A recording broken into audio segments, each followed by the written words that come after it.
We're lucky enough to be joined here today by Briggs from Advantage Auction Group, who's going to run us through some of the process ins and outs of auction. Ricky, thanks so much for joining us. Pleasure, Sam. Thanks for having me. Ricky, talk to us about your process into becoming an auctioneer and where you're working at present. Yeah, sure. So I've been an auctioneer now for 14, 15 years. I've called in excess of 13,000 auctions across that time. And look, that's a big number. And most agency principals that are auctioneers are lucky to do a couple of hundred in their career, because it's not what they focus on. Yep. But as a full-time auctioneer, working out of Double Bay in Sydney, in the eastern suburbs, and then into the inner west, I was able to call sort of anywhere between 10 to 15 a Saturday, then midweek night. So my numbers skyrocketed. The great thing about that is with auction is that there's not a scenario now that I haven't seen. I'm one of the only auctioneers as well that travels New South Wales statewide. So currently I'm calling auctions from Port Stephens all the way down to Sydney, to Wollongong, out to Orange, Dubbo, Bathurst and Gunnedah and Tamworth. Yeah, perfect. You've been doing our auctions now at Taylor Hedley for 2 years. Yes. Doing an exceptional job in the Newcastle market. Oh, thank you, mate. Look, I'm only as good as my last auction that I've called, and I'm just simply there to facilitate the process and add up the numbers. It's really you guys that bring the buyers along to be able to put it together on the end of the day. So we're lucky to have you on board. Mate, it's great to be here. Pleasure. So Ricky, for someone that might not be familiar with the auction process in Newcastle and Lake Macquarie, the most common methods of sale that we see are private treaty, expressions of interest and auction. Can you tell us about some of the misconceptions that you see for people either participating in terms of bidding or selling via the auction method? Absolutely. So as you said, for sale is one of the most factors that we see from a sale campaign. But the reality is, from a buyer's perspective, you actually don't know what's going on behind the scenes. What I like about auction and what I do as not only a professional agent and auctioneer, and certainly, if I'm going along to help friends and family buy, auction is the best method. And the reason why I say that is because it's open, it's transparent, and you can see the whole market in one section at one time, and it unfolds in front of you. So there's often a misconception around the market that you'll pay more at auction. In theory, if you develop a really good buying strategy, you'll actually pay less at auction because you're there in front of the rest of the market. You know your immediate competition.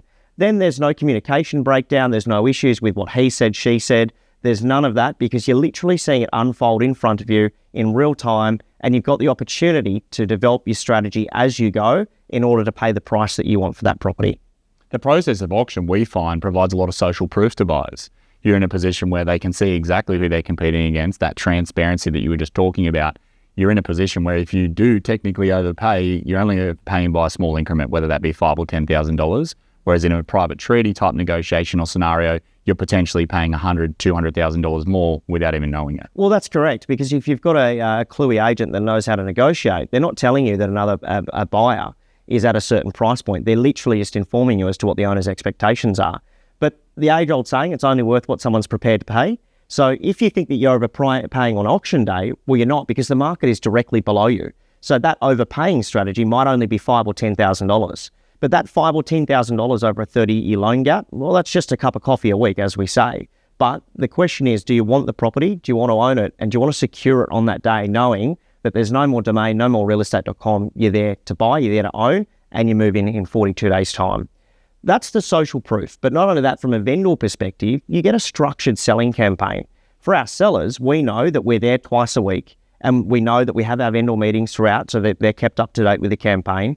But more importantly, on that fourth Thursday or Wednesday or Saturday or Sunday or whatever it is that we decide to do the auction, they know that every decision maker in the process is going to be there. From the buyers to the sellers to you guys as the agent, everyone's in the one spot to be able to transact on that day at that time. Unconditional sale with a 10% deposit, meaning the buyer, once they settle it, it's done. No more open homes for them either. So they have that certainty that the market is going to be there on that day. Ricky, for someone that's out there looking to bid at their first auction, we will often talk about bidding strategies, right? And people are talking about holding back or whether to be aggressive. What is the most prominent way that you've seen for people to bid to secure the property on auction day?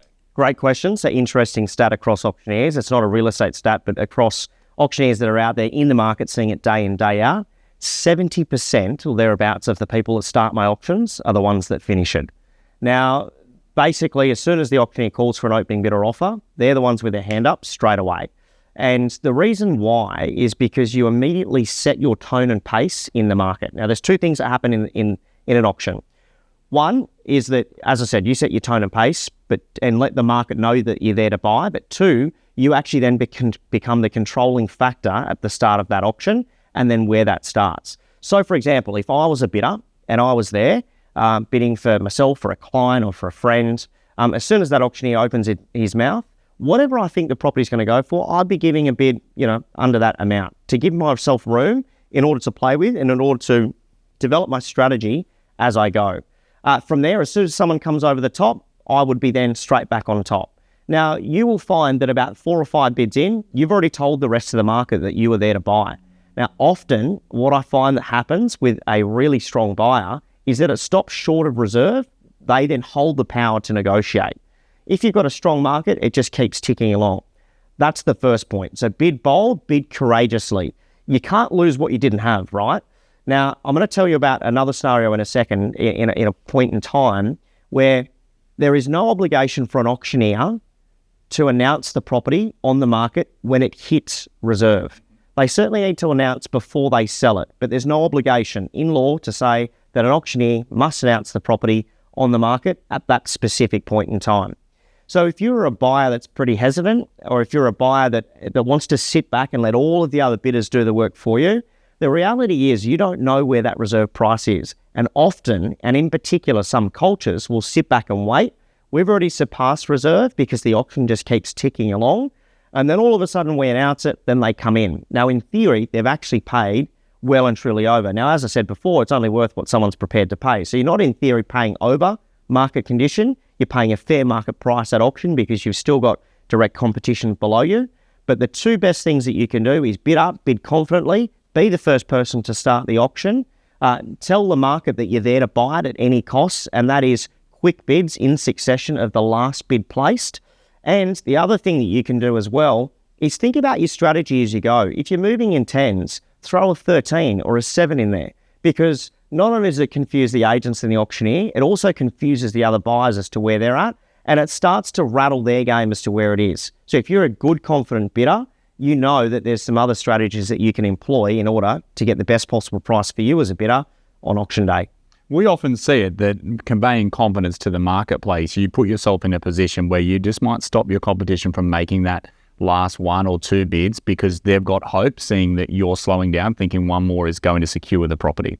Absolutely, and around 30% of my auctions, particularly in today's market, we are stopping short of that reserve price, and we are having to go over and negotiate with that highest bidder. That highest bidder then holds the power of the auction in their hands at that time, because we're having to have an open and transparent conversation with them about what it is that they need to pay in order to secure that particular property. Now, the information I've given you today, Sam, is not great for me as an auctioneer, but certainly from a buying perspective, that is over my 14,000 odd auctions, that is the number one strategy that I see employed for great buyers agents and for great bidders out there trying to secure their dream home. And as I said, 70% of those that open their mouth first are the ones that often finish it. They're the ones that we're applauding at the end, our new neighbours, our new owners. Perfect. Thank you very much for your time. Pleasure. Great to be here.